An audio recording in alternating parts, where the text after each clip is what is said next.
browser. So you got any idea how we can run Python in the browser? So normally what we do is we send an AGI request to the server, and server responds. You run the program, you got a sandbox version running in the server, and you get the output and send that back to the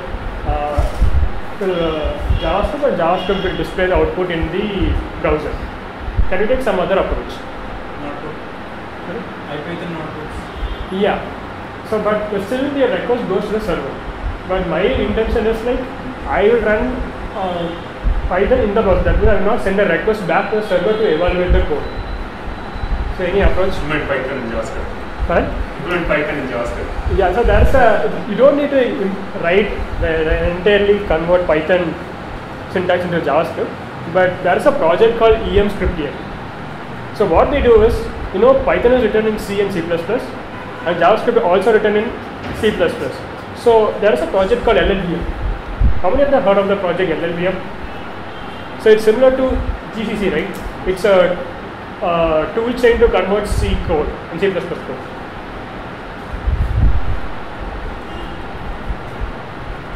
So what we do here is the emscriptian project, they convert LLVM big code to JavaScript.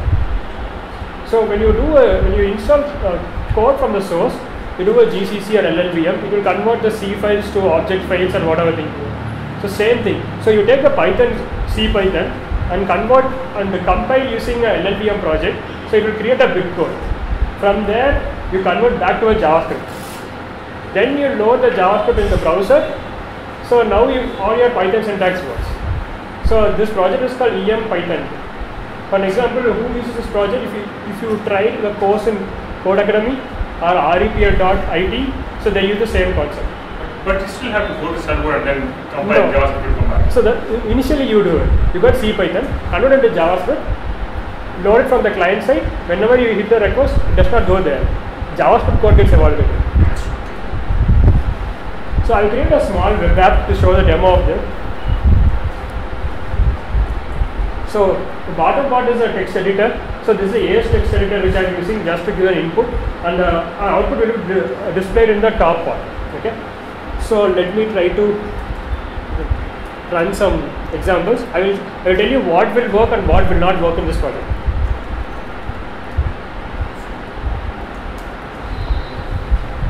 Import this. So use Python, it works. Okay. So let's say some other example like list comprehension.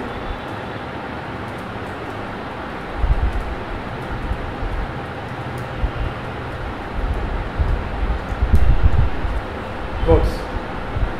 But if you try to do a URL lib function, it will not work because you need sockets to work. So a disadvantage of this project is all your basic Python will work. For example, you want to use a class, you can use a class, you can use MapReduce, all the things. But whichever requires sockets, this will not work. For example, you want to run a web app inside this, you can't do that. Let's say import sys question. Yeah, you can do that. Let's import sys. Within the sys.path. Okay, so you can say import OS and OS.getC. So import OS. Print OS.getC.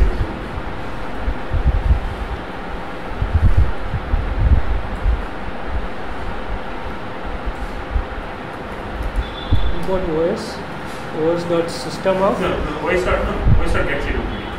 Get current.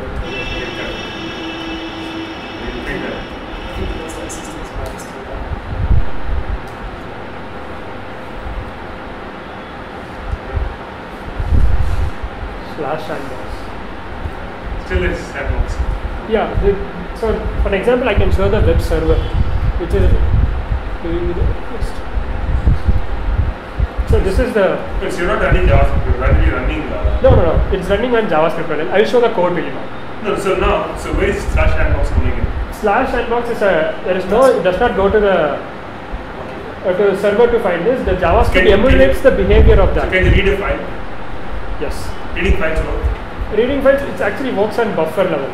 It does not actually create a file. But let's say if I say open read.txt and read. Yeah, we'll try that.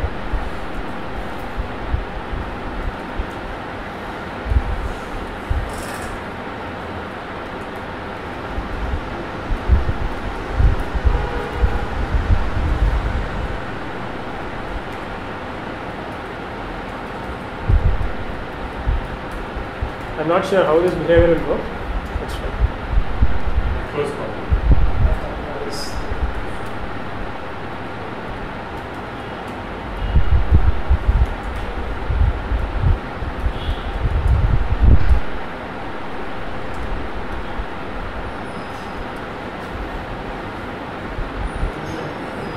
Correct?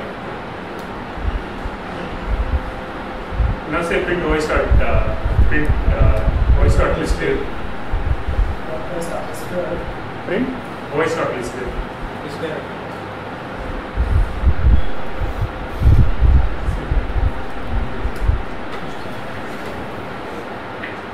No, keep that.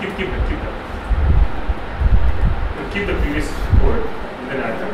It should be another file because otherwise you go into create a file and create a list. Yeah. Wow. Let me clear the output. So you want to open the same file again? No, open write file first. Write a new file. Okay.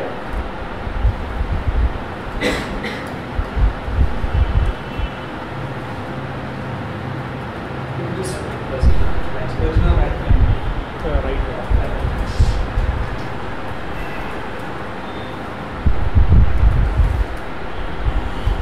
That's fine. That's fine. Okay. So Now we voice have dot voice listed dot now. listed.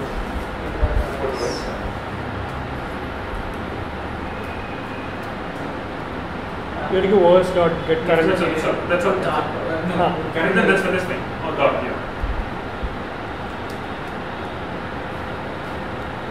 But how is this possible? Because you are running within the browser, right? Exactly. And the browser should not be able to write files in a system. No, you have to now figure out whether this file is written to the disk.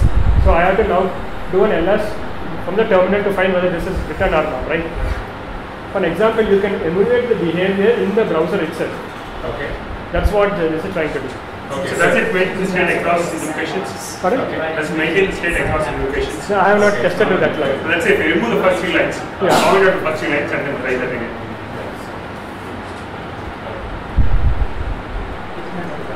Right, and then now. But generally browsers do not have yeah. Back in the day. Right. Making it zero. That's that also.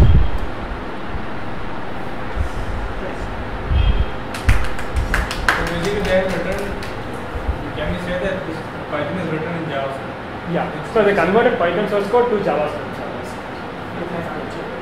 Yeah, Python interpreter. And what is that sandbox? Where is that sitting? So I will show you the source code. That, Okay. The sandbox is the name of the browser. So this is the project. How do you increase the size here? control. Control plus. No, clear space. No, I want to increase the size. Zoom.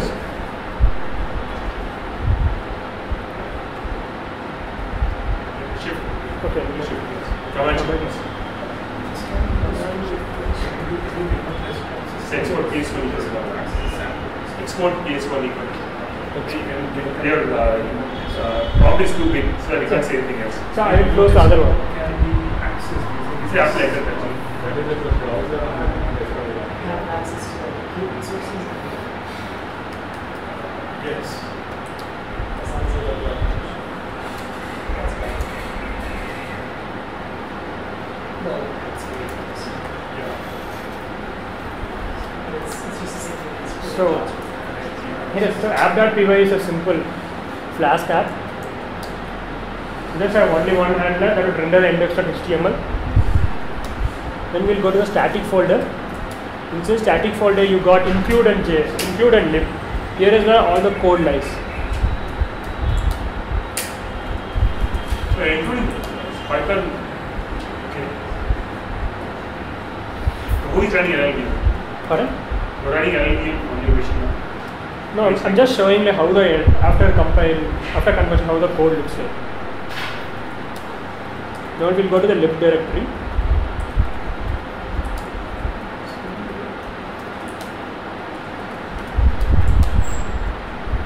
Here is the code. You got a Python code and equivalent JS code. Okay. Okay. So the idea is that you write The idea is that you write Python instead of JavaScript. No, this is I think what they're doing is they take PYC file and then convert it to JavaScript, translate it to JavaScript. Right, so the idea is that you write Python instead of JavaScript. Pardon? Because we saw the people instead of Yeah. Yes, sure. So a developer who is comfortable working with Python, they want to probably continue using Python, right? Well, some JavaScript is so that's what they use. So how do you use jQuery now? I mean, what are you trying to do here? so I'm just trying to. This is Yeah, an you are experimental problem. converting Python to JavaScript. Right? Yeah. So the idea obviously is that instead of writing JavaScript, you want to write Python, right? No, it's not. So I think the motivation here is to do sandboxing. Okay, not really sandboxing. Very cheap sandboxing. You don't want it to run a sandbox server and then run it past your server, etc. Okay, just want to convert Python JavaScript, you can run it and you go. So if you already have some Python code, you can run it in the browser. If you want to access the DOM and stuff, you can't really do that through Python. You have to do that by writing JavaScript. This isn't for writing web apps, this is for writing normal apps on the web. Let's say, gz.py.js.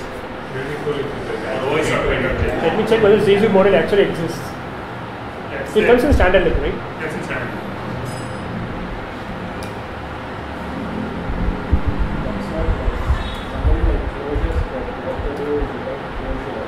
Probably import it once so that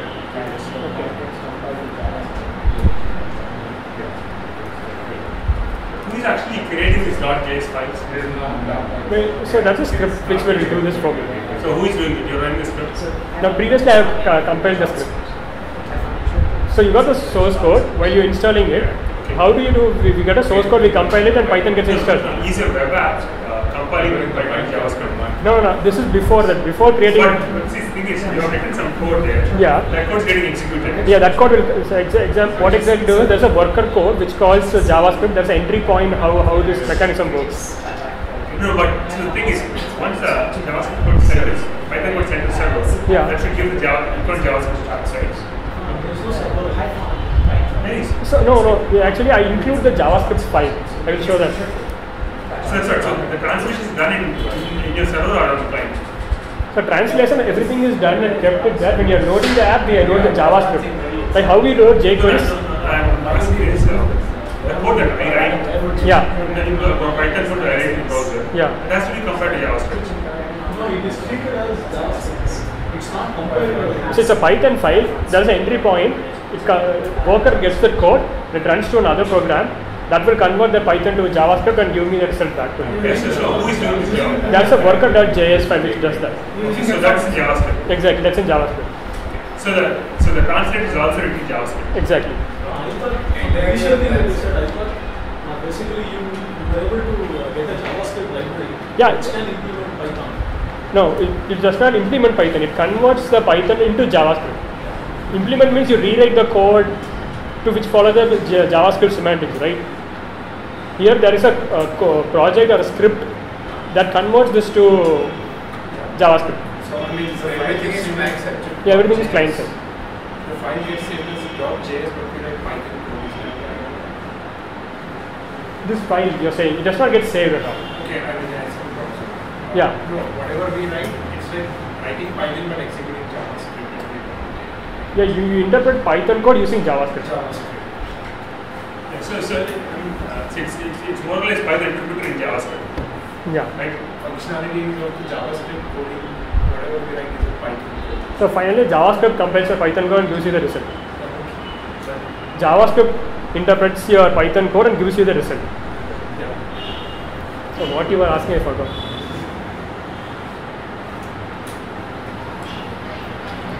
GZP, yeah.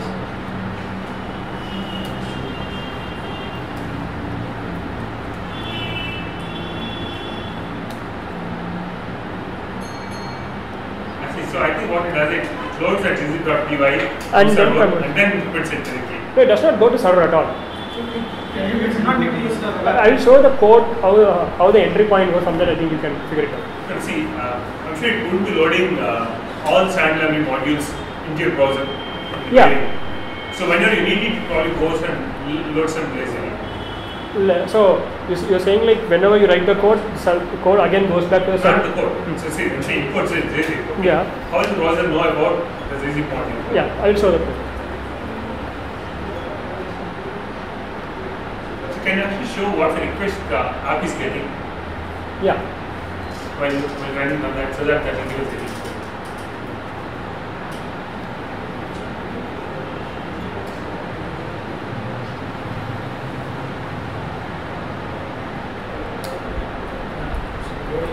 Certainly. Just using index not HTML. There is get request always. Get request for each module that you import. Get request for each JavaScript. Yeah. Included. It's equal place. No, I mean all the binary things that binary modules they have written in JavaScript module. All the Python things they can input. So now we'll try to do write a code and see whether we get a request or not. So Then you have implemented input at ZZ until you are running it. Right? Yeah. Let's see what it does now. So try running the same code. Yeah. Try running this code now.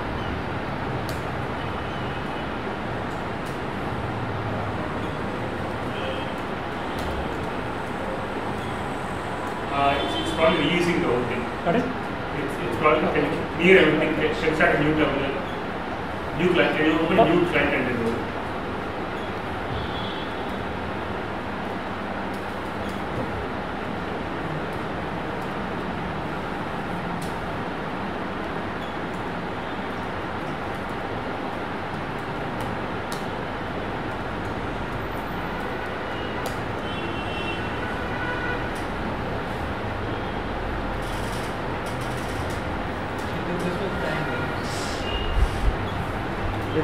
Request did not go to server. Let's try it. You don't run that application server So it actually goes to JavaScript function. JavaScript function decides whether it has to go to server or not. Okay.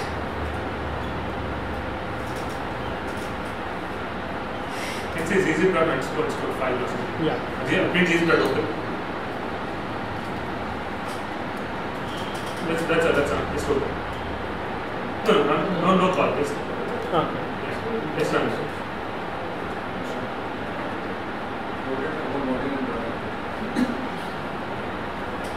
So it's already loading it.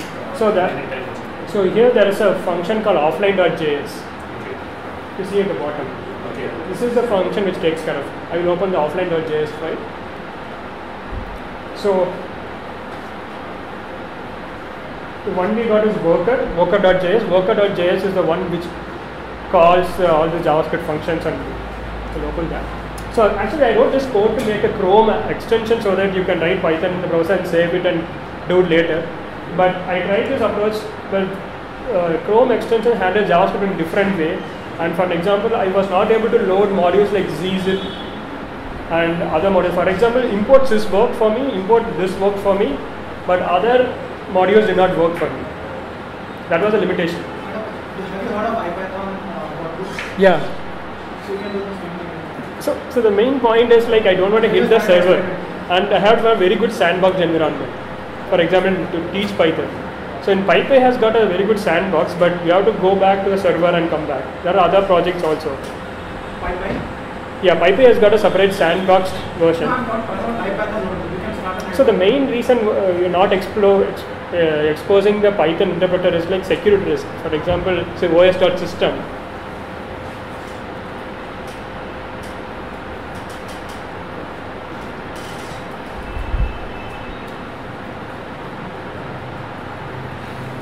So here it's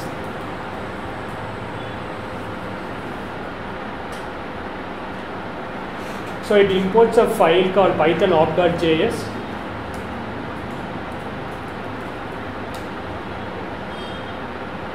This is a very big file.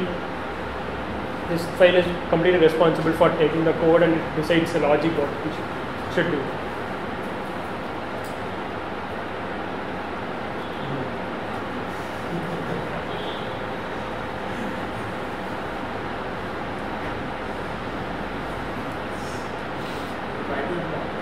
Pardon? Do you understand this? No, this is a minified version of JS, so No, I don't think it's meant to be understood. So the thing is, they might actually have written in some other thing and translated it to JavaScript. Okay, this might actually be Python script they have written and translated. exactly. So there is a build script which runs for 10-15 minutes to convert this entire C Python code to JavaScript.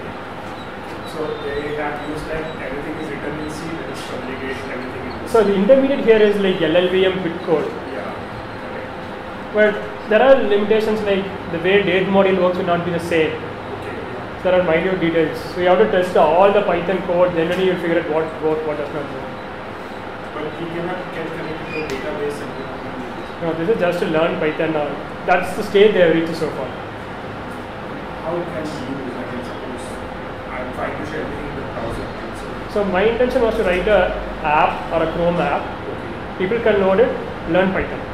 okay, even if it's. Yeah, that was my Oh, intention. you wanted Actually, I have a feature question. So, what I really wanted was somebody giving me a JavaScript, okay, let's say include, okay, and I write the code saying, when I I'm writing Python tutorial, okay, Yeah. so I write the Python tutorial, let's say pre-class equal to Python, and then the JavaScript should add a button run, Okay. and so I don't have to just include JavaScript and everything else is taken care of by somebody else. Mhm. Okay, so that would be awesome because as an author, I really don't want people to run sandbox and all that. Exactly. All I care is I want people to come and try and then try it out there itself. Yeah, exactly. So now, the problem is putting sandboxing is such a hassle. Okay. Yeah. But I don't want to sit and compile LLVM for half an hour and then first build LLVM. So that's big hassle for me. Okay. But if you're thinking of building a Chrome extension, okay, Yeah. the extension would be useful is to post an app, probably Google App Engine, okay? Yeah. They give a single JavaScript entry point, okay? Okay. So, include nscript.js, and then whenever I say write pre and say class equal to Python, Then it automatically. it automatically adds a run button, Yeah. and then when I click on it, it's specific. You can do it. That will be nice. Yeah.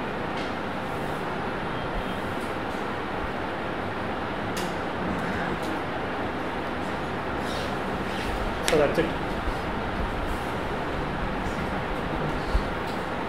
Any doubts? I'd like to do a follow-up. Pardon? I'd like to do a follow-up. Okay. So, so I gave a talk at Python Get Course in probably not last year, probably year before that, about compiling Python to JavaScript. Yeah. So Py.js. yeah, Py.js. Okay. So I had a trouble where so I was building a website and I used a template to render the page. Okay. Now that's again for the OpenLV project. Okay. So there's a page where I render a list of books in some form. Okay. Now when I click next, it should show the next set of pages. Okay. Now I have to render the same kind of thing in JavaScript. See, right? So when the page is initially rendered, that's rendered by a Python template. Okay. So that renders, I mean, whatever it is, in some form. It generates some HTML. Fine. Okay. Now I want to do the same thing in JavaScript now, because when you click on next, it should go and then make an AJAX request, get the data in JSON, and then render it here again. I really don't want to do the same things in Python and JavaScript, made in 2 copies, and then make it work differently. Okay. So what I did is I put a small tool to compile Python to JavaScript. So what it does is, so it takes Python, and then for each Python, it kind of gives JavaScript back. I will see if I can actually find it out in my laptop. Or I can show you the live version how it works.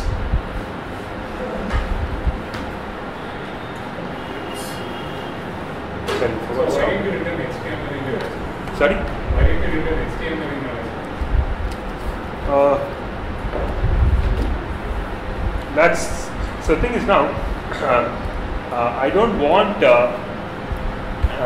It's not a requirement at one place. Okay, it's required in multiple places. Okay. So, so I already had a JSON API.